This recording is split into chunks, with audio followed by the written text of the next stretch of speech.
Welcome to my BA Learner YouTube channel. মই ছাত্ৰ-ছাত্ৰী আৰু বন্ধুসকল, আজি মই আমাৰ অসমৰ বিষয়ে জানিবলগীয়া অতি গুৰুত্বপূৰ্ণ সাধাৰণ জ্ঞানৰ প্ৰশ্ন তোমালোকৰ কাৰণে লৈ আহিছোঁ।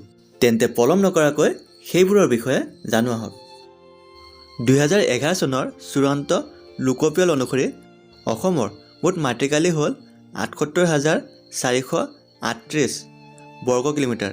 অসমৰ মুঠ জনসংখ্যা হ'ল 31,02,05,576 জন।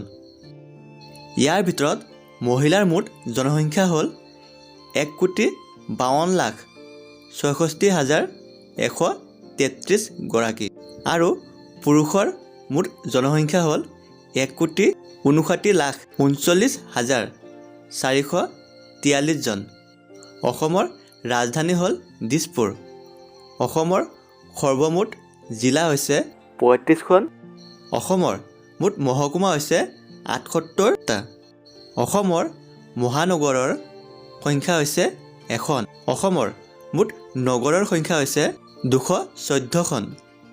অসমৰ নগৰত বাস কৰা লোকৰ সংখ্যা হৈছে 14.72% আৰু গাঁৱত বাস কৰা লোকৰ সংখ্যা হৈছে 85.28%। অসমৰ মুঠ গাঁৱৰ সংখ্যা হৈছে 26,312খন। অসমৰ মুঠ গাঁও পঞ্চায়তৰ সংখ্যা হৈছে 2,202খন। অসমৰ মুঠ উন্নয়ন খণ্ড হৈছে 219টা। প্ৰতি 1000 পুৰুষৰ বিপৰীতে নাৰীৰ সংখ্যা হৈছে 958টা। অসমৰ সাক্ষৰতাৰ শতকৰা হাৰ হৈছে 73.18 জন। ইয়াৰ ভিতৰত মহিলাৰ সাক্ষৰতাৰ হাৰ হৈছে 67.27% আৰু পুৰুষৰ সাক্ষৰতাৰ হাৰ হৈছে 78.81%। অসমৰ আটাইতকৈ বেছি সাক্ষৰতাৰ হাৰ থকা জিলাখনৰ নাম হৈছে কামৰূপ। আটাইতকৈ কম সাক্ষৰতাৰ হাৰ থকা জিলাখনৰ নাম হৈছে ধুবুৰী। জনবসতিৰ ঘনত্ব হৈছে প্ৰতি বৰ্গ কিলোমিটাৰত 397 জন। অসমৰ মুখ্য ভাষা কি কি? অসমৰ মুখ্য ভাষা হৈছে অসমীয়া, বড়ো, বাংলা। অসমৰ জনসংখ্যাৰ বৃদ্ধিৰ হাৰ কিমান? 16.93%। অসমৰ আটাইতকৈ বেছি জনসংখ্যা থকা জিলাখনৰ নাম কি? নগাঁও জিলা। অসমৰ আটাইতকৈ কম জনসংখ্যা থকা জিলাখনৰ নাম কি? ডিমা হাছাও জিলা। অসমৰ কোন জিলাত জনসংখ্যাৰ ঘনত্ব আটাইতকৈ বেছি? কামৰূপ জিলাত। অসমৰ কোন জিলাত জনসংখ্যাৰ ঘনত্ব আটাইতকৈ কম? ডিমা হাছাও জিলা। প্ৰতি বৰ্গ কিলোমিটাৰত 44 জন। অসমৰ ৰাষ্ট্ৰীয় ঘাইপথৰ মুঠ দৈৰ্ঘ্য কিমান? 2,836 কিলোমিটাৰ। অসমৰ গড়কাপ্তানি পথৰ মুঠ দৈৰ্ঘ্য কিমান? 40,342 কিলোমিটাৰ। অসমৰ ৰেলপথৰ মুঠ দৈৰ্ঘ্য কিমান? 2,433.34 কিলোমিটাৰ। অসমত ব্ৰহ্মপুত্ৰৰ ওপৰত স্থাপন কৰা দলং কেইখনৰ নাম কি কি? প্ৰথমখন হৈছে শৰাইঘাট দলং, গুৱাহাটীৰ পৰা আমিনগাঁৱৰ মাজত। দ্বিতীয়খন দলং হৈছে কলীয়াভোমোৰা দলং, শিলঘাট আৰু তেজপুৰৰ মাজত। তৃতীয়খন দলঙৰ নাম হৈছে নৰনাৰায়ণ সেতু, যোগীঘোপা আৰু পঞ্চৰত্নৰ মাজত অৱস্থিত। চতুৰ্থখন দলঙৰ নাম হৈছে ভূপেন হাজৰিকা সেতু। এই দলংখন আমাৰ এছিয়া মহাদেশৰ ভিতৰত আটাইতকৈ দীৰ্ঘতম দলং। পঞ্চমখন দলঙৰ নাম হৈছে বগীবিল দলং, ধেমাজি জিলা আৰু ডিব্ৰুগড় জিলাৰ মাজত। অসমত ৰাসায়নিক সাৰৰ কাৰখানা ক'ত আছে? ডিব্ৰুগড় জিলাৰ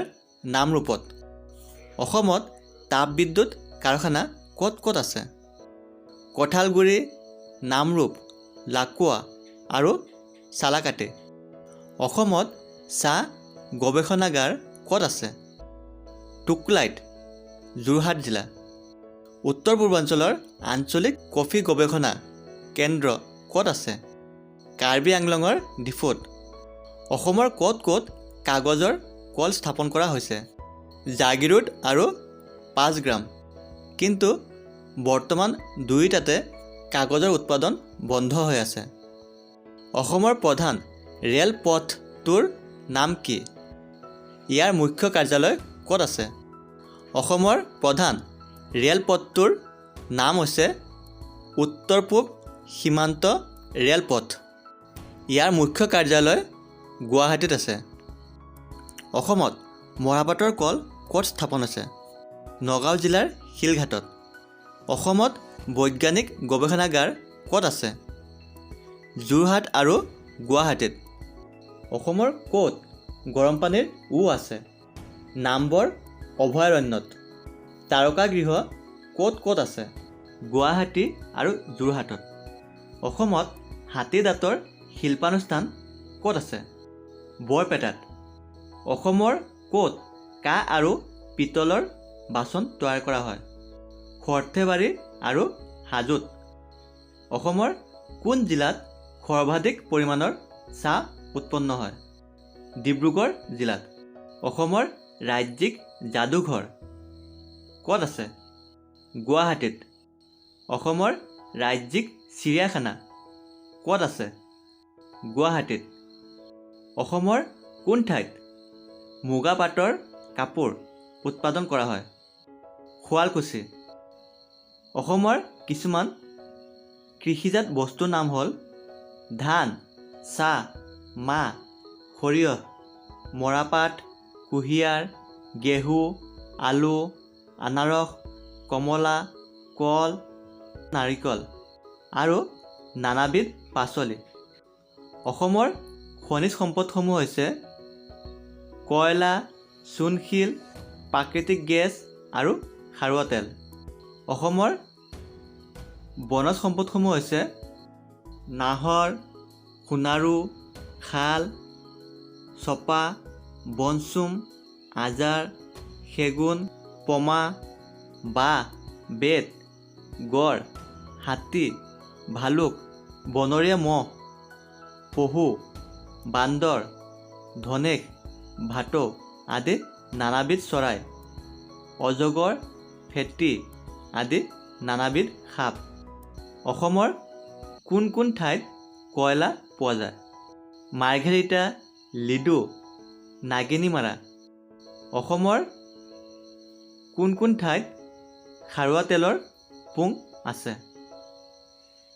ডিগবৈ, দুলীয়াজান, নাহৰকটীয়া, হুগ্ৰীজান, লাওহলীয়া, মৰাণ, লাকুৱা, গেলেকী, ৰুদ্ৰসাগৰ, বৰহোলা, উৰিয়ামঘাট, সুৰাঘাট ইত্যাদি।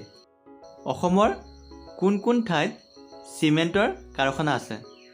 বোকাজান, উমৰাংচু, ডিমৰীয়া, আমনি, বদৰপুৰ ইত্যাদি। অসমৰ কোন কোন ঠাইত তেল শোধনাগাৰ আছে? ডিগবৈ, নুনমাটি, বঙাইগাঁও, নুমলীগড়।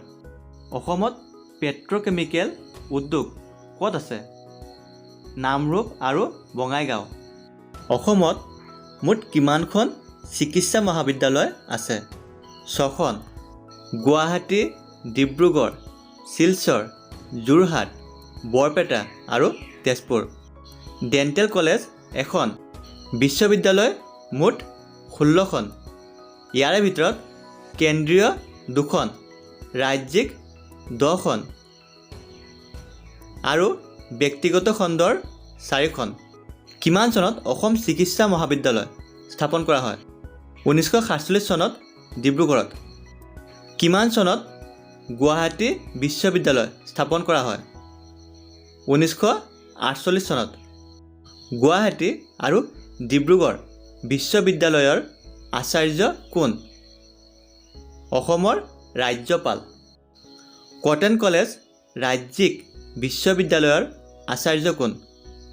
অসমৰ মুখ্যমন্ত্ৰী অসমত প্ৰথমে স্থাপন কৰা কলেজখনৰ নাম কি আৰু ইয়াৰ অধ্যক্ষৰ নাম কি আছিল 1901 চনত কটন কলেজ পোনপ্ৰথমে স্থাপন কৰা হয় ইয়াৰ প্ৰথম অধ্যক্ষজনৰ নাম আছিল মিষ্টাৰ ফ্ৰেডৰিক উইলিয়াম ছুডমাৰ্চন ৰাজ্যৰ বিচাৰ বিভাগৰ উচ্চ ন্যায়ালয় ক'ত আছে গুৱাহাটীত উচ্চ ন্যায়ালয়ৰ ন্যায়াধীশক কোনে নিযুক্তি দিয়ে ৰাষ্ট্ৰপতিয়ে প্ৰশাসনৰ সুবিধাৰ কাৰণে কৰা ৰাজ্যৰ সৰু সৰু গোটসমূহক কি বোলে জিলা জিলাৰ প্ৰশাসনজনক কি বোলে উপায়ুক্ত ডিচি জিলাৰ সৰু সৰু ভাগক কি বোলে মহকুমা মহকুমাৰ প্ৰশাসনজনক কি বোলে